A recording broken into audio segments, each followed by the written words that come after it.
नमस्कार दोस्तों, welcome to Srishti IAS. आज मैं आप लोगों के लिए एक नया टॉपिक लेकर आया हूं। ये टॉपिक हाल फिलहाल खबरों में रहा, चर्चा में रहा। तो आज का हमारा टॉपिक है सिल्वर नोटिस।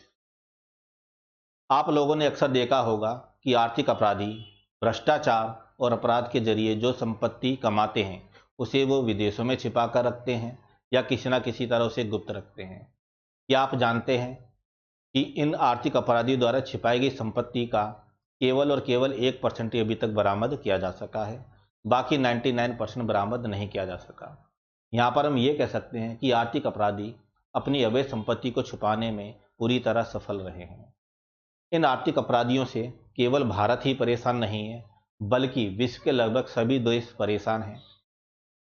ये सभी देश निरंतर प्रयास कर रहे हैं कि इन आर्थिक अपराधों पर लगाम लगाए, लेकिन अभी तक किसी को भी सफलता नहीं मिली है। इस दिशा में सिल्वर नोटिस एक महत्वपूर्ण कदम हो सकता है। तो आज हम सिल्वर नोटिस के बारे में विस्तार से चर्चा करेंगे, साथ ही साथ इंटरपोल के बारे में जानेंगे और उसके द्वारा जारी किए जाने वाले अन्य नोटिसों के बारे में संक्षिप्त जानकारी लेंगे। तो पहला है हमारा सिल्वर नोटिस क्या है। आर्थिक अपराधियों द्वारा जो संपत्ति अवैध रूप से विदेशों में जमा करके रखी जाती है उसका पता लगाने के लिए ही इंटरपोल ने एक नई पहल शुरू की है। इस पहल का नाम ही है सिल्वर नोटिस। ये सिल्वर नोटिस अभी एक पायलट प्रोजेक्ट के रूप में शुरू की गई है। इसका मतलब ये है कि अभी ये इंटरपोल के सभी 195 देशों में शुरू नहीं की गई है। ये अभी केवल 52 देशों में ही शुरू की गई है, जिसमें भारत भी शामिल है। पायलट प्रोजेक्ट के रूप में यह अभी नवंबर 2025 तक चलेगी। उसके बाद देखा जाएगा कि इसमें कैसी सफलता हाथ लगी है, कैसी कामयाबी है, क्या इसमें परिणाम रहे। उसी के आधार पर सभी 195 देशों में इसे शुरू किया जाएगा। इंटरपोल ने अभी हाल फिलहाल में ही अपना पहला सिल्वर नोटिस जारी किया। ऐसा उसने इटली के कहने पर किया है। यहाँ पर उसने सभी सदस्य देशों से एक भू माफिया की संपत्ति के बारे में जानकारी मांगी गई है। इसके उद्देश्य की बात करें तो अवैध संपत्तियों की पहचान करना और उनको जब्त करना ही इसका उद्देश्य है।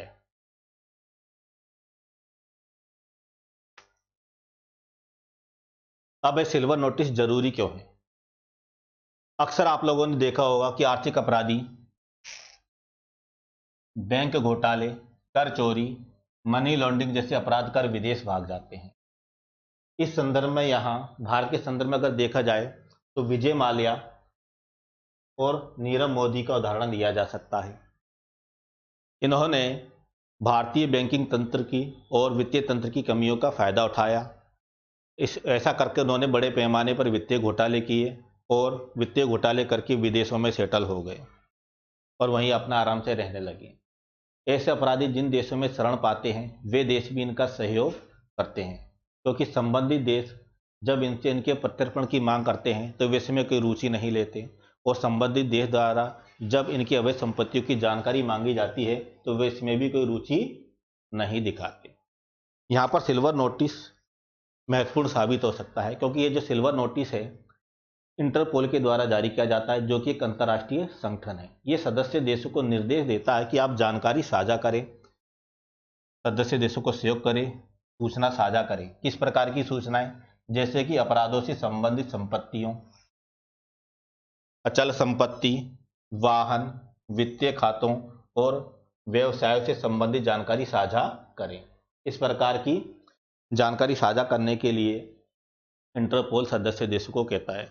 ऐसा करने से सदस्य देशों के बीच जब जानकारी पहुंचेगी तो अवैध संपत्ति का पता करना आसान हो जाएगा। इसलिए यहाँ पर सिल्वर नोटिस जरूरी हो जाता है।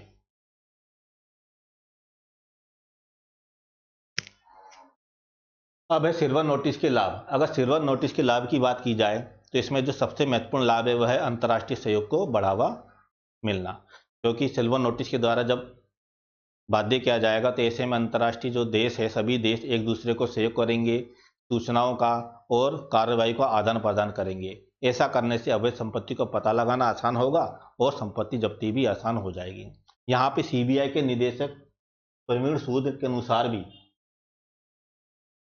ये प्रणाली MLAT की तुलना में अधिक प्रभावी है। अब ये MLAT है क्या? MLAT है म्यूचुअल लीगल असिस्टेंस ट्रीटी। ये एक प्रकार की अंतर्राष्ट्रीय संधि है। इस संधि के तहत दो या अधिक देश कानूनी मामले में एक दूसरे को सहायता प्रदान करेंगे। लेकिन यहाँ पर दिक्कत यह है कि ये जो संधि है ये दो या अधिक देशों के बीच आपसी संधि है। यहाँ पर ये देश बाध्य नहीं होते कि वे एक दूसरे का सहयोग ही करें या किसी प्रकार की जानकारी साझा करें। लेकिन सिल्वर नोटिस के मामले में ऐसा नहीं है, क्योंकि ये एक अंतर्राष्ट्रीय संगठन इंटरपोल के द्वारा जारी की जा रही है। ऐसी स्थिति में सदस्य देश यहाँ बाध्य भी हो जाते हैं सहयोग करने के लिए। इसलिए ये सिल्वर नोटिस ज़्यादा प्रभावी रहेगा MLAT की तुलना में। इस प्रकार ये सिल्वर नोटिस के हमारे लाभ हुए। अब है सिल्वर नोटिस के कार्यान्वयन में चुनौतियाँ। सिल्वर नोटिस के जो ये कार्यान्वयन में कई प्रकार की चुनौतियों का सामना भी करना होगा। जिसमें सबसे पहला और महत्वपूर्ण जो चुनौती होगी वो होगी अंतर्राष्ट्रीय सहयोग में कमी। यही यहाँ पर सबसे बड़ी चुनौती के रूप में सामने आने वाली है। इसमें भी किस किस प्रकार की चुनौती होगी, उसमें है हमारा पहला कानूनी और सांस्कृतिक बाध्यताएं। सभी देशों के कानून अलग अलग होते हैं और उनकी अपनी अपनी अलग अलग संस्कृतियां होती हैं। ऐसी स्थिति में ये सभी देशों के बीच जो सदस्य देश है उनके बीच समन्वय की कमी आ सकती है, समन्वय की कमी हो सकती है। दूसरा यहाँ पर हो सकता है कि जानकारी साझा करने में बाधा। सदस्य देश गोपनीयता कानूनों का हवाला दे सकते हैं और राजनीतिक कारणों से भी जानकारी साझा करने के लिए मना कर सकते हैं। तीसरा यहाँ पे है भरोसे की कमी। अंतर्राष्ट्रीय एजेंसियों और सदस्य देशों के बीच आपसी विश्वास की कमी भी यहाँ बाधा बन सकती है। अब यहाँ पर जो नेक्स्ट आएगा वो है जटिल वित्तीय संरचना। इसमें है शेल कंपनियों और फर्जी नाम। आर्थिक अपराधी शेल कंपनियों और फर्जी खातों के जरिए अपनी संपत्ति को छिपाने में सफल हो जाते हैं। ये शेल कंपनियां क्या होती हैं? शेल कंपनियां ऐसी कंपनियां होती है जिनका अस्तित्व कागजों पर तो होता है लेकिन वास्तव में नहीं होता। इसलिए ऐसी कंपनियों को पेपर कंपनियां भी कहा जाता है। दूसरे यहाँ पे जो चुनौती हो सकती है वो है कई देशों में संपत्ति फैलाव। आर्थिक अपराधी अपनी संपत्ति को किसी एक या दो देश में छिपाकर नहीं रखते। वे ये प्रयास करते हैं कि ज़्यादा से ज़्यादा देश में उनकी संपत्ति को वे छुपाकर रखें। ऐसा करने से होता क्या है? ऐसा करने से यही सबसे बड़ी दिक्कत आती है कि समन्वय की कमी आ जाती है। कि नहीं, एक या दो देश से तो समन्वय बिठाना आसान है, लेकिन अगर कई देशों के साथ समन्वय बिठाना पड़े तो यहाँ पर मुश्किलों का सामना करना पड़ेगा, क्योंकि सभी देश के अपने अपने कानून हैं, वहाँ की अपनी अपनी परेशानियाँ हैं।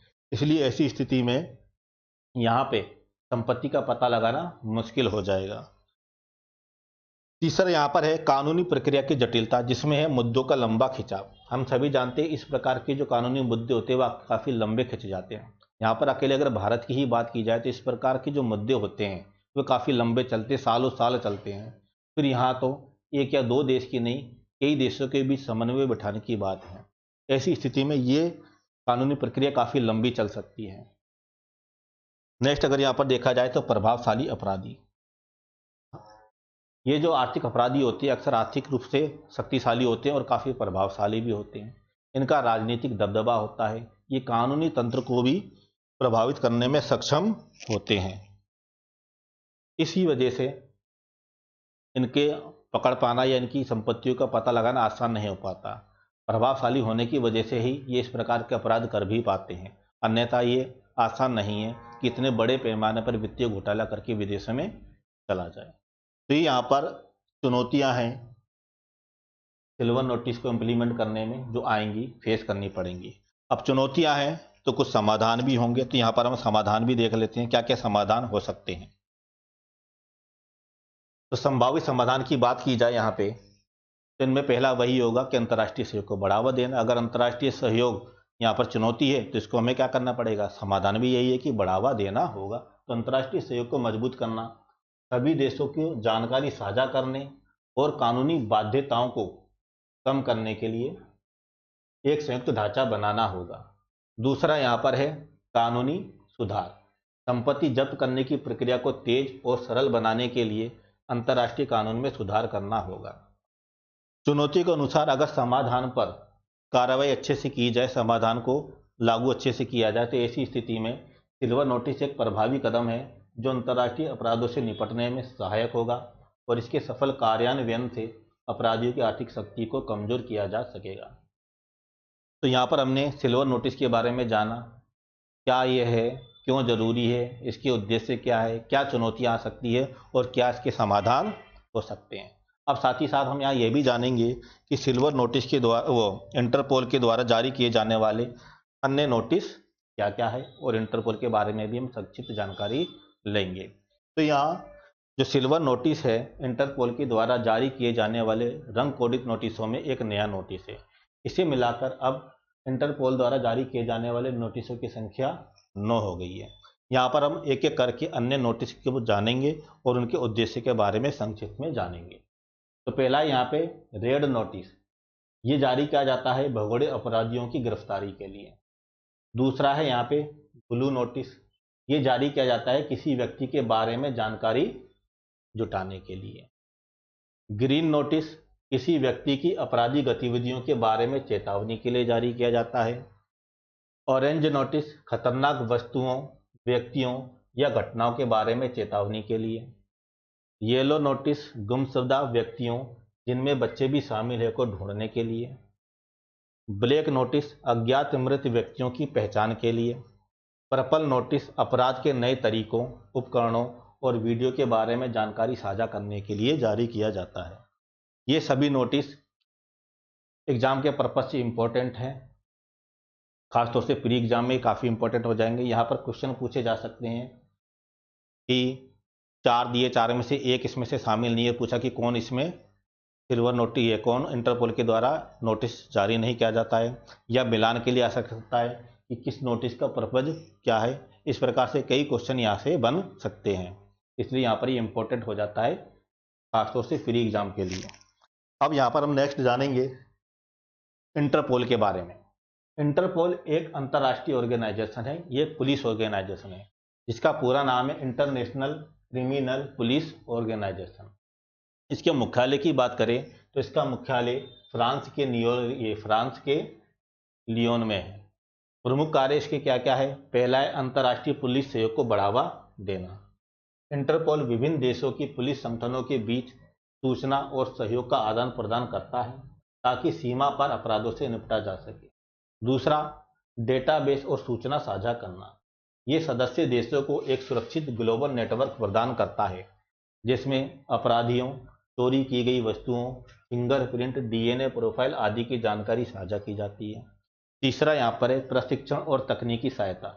ये सदस्य देशों की पुलिस को आधुनिक तकनीक, साइबर सुरक्षा और अपराध जांच के नए तरीकों में प्रशिक्षित करता है।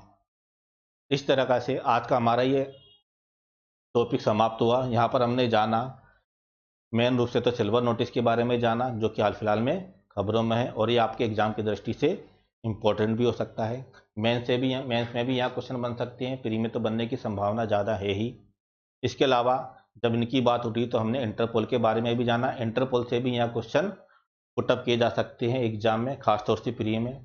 इसी प्रकार अन्य नोटिस कौन कौन से इंटरपोल के द्वारा जारी किए जाते हैं वह भी हमने यहाँ पे जाने। एक इम्पोर्टेंट टॉपिक है इस साल होने वाले एग्जाम्स के लिए। तो आज का हमारा टॉपिक समाप्त हुआ। मैं आपके लिए इसी प्रकार से और नए नए टॉपिक लाता रहूँगा और बस आप अपनी कंटिन्यूटी इनमें बनाए रखिएगा। ठीक है, तो आज का सेशन यही समाप्त करते हैं।